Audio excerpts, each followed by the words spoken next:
Beranilah menjadi benar meskipun sendirian. Karena kemewahan tidak sesuai dengan Islam. Bapak Taman memberi makan dan haram berkata hukum. Bapak Baharudin Lopa dikenal sebagai sosok penegak hukum yang jujur, tegas, berintegritas, dan berani melawan korupsi. Dari keteladanan Bapak Baharudin Lopa, dapat disimpulkan kita sebagai ASN harus memiliki keberanian, integritas, dan orientasi nilai kebenaran dan pelayanan publik. Menjadikan nilai berakhlak bukan sekedar slogan, tetapi budaya kerja. Sebagai ASN di Dinas Sosial Kabupaten Sarolangun, saya berkomitmen memberikan pelayanan yang jujur, adil, dan berempati, serta menjalankan tugas dengan penuh tanggung jawab dan akuntabilitas, mendukung terciptanya dinas sosial yang bersih, melayani, dan terintegritas. Dengan komitmen tersebut, saya siap menjadi ASN yang berakhlak. Jadi, berdasarkan kisah Bapak Baharudin Lopa, beliau adalah seorang pendekar hukum. Kita sebagai seorang ASN, sosok Bapak Baharudin Lopa ini sangat baik untuk diteladani. Yang mana karena Bapak Baharudin Lopa banyak menanamkan nilai-nilai ASN, terutama nilai berakhlak. Yang mana sosok beliau sangat berorientasi dalam melayani dan memahami bahwa jabatannya adalah amanah untuk melayani rakyat, bukan untuk memperkaya diri.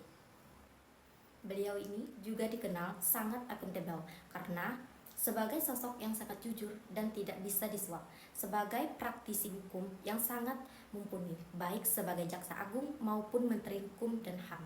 Bapak Baharudin Lopa ini sangat kompeten karena beliau memiliki pemahaman mendalam tentang konstitusi dan berani mengusut kasus-kasus korupsi besar tanpa pandang bulu.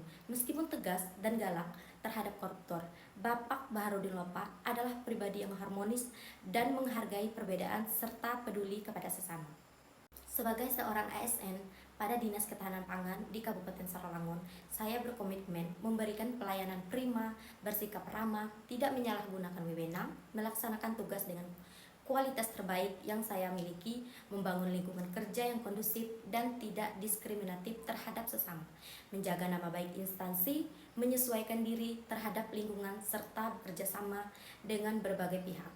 Dengan begitu, diharapkan kedepannya Dinas Ketahanan Pangan bisa memberikan pelayanan lebih baik lagi. Loyalitas Lopo sepenuhnya tertuju pada bangsa, negara, dan konstitusi, bukan pada penguasa atau golongan tertentu. Dalam implementasi, beliau tidak ragu untuk memeriksa teman dekat atau atasannya jika terbukti melanggar hukum. Loyalitasnya adalah pada kebenaran. Adaptif, beliau mampu menyesuaikan diri dengan berbagai tantangan di masa transisi reformasi yang penuh tekanan politik. Implementasinya, Lopa terus berinovasi dalam mencari celah hukum untuk menjerat para koruptor yang sulit disentuh, menunjukkan kreativitas dalam penegakan hukum di tengah situasi negara yang tidak stabil. Kolaboratif. Sebagai Jaksa Agung, beliau bekerja sama dengan berbagai lembaga penegak hukum untuk memberantas KKN, korupsi, kolusi, dan nepotisme. Implementasi, beliau menggerakkan institusi kejaksaan untuk bersinergi dengan kepolisian dan pengadilan guna mempercepat proses hukum bagi para tersangka korupsi. Dengan semangat berakhlak, saya akan menjalankan tugas sehari-hari sebagai ASN di Dinas Tanaman Pangan, Hortikultura, dan Perkebunan Kabupaten Sarolangun secara profesional, berintegritas, dan bertanggung jawab demi mewujudkan pelayanan publik yang prima serta kemajuan pertanian yang berkelanjutan di Indonesia.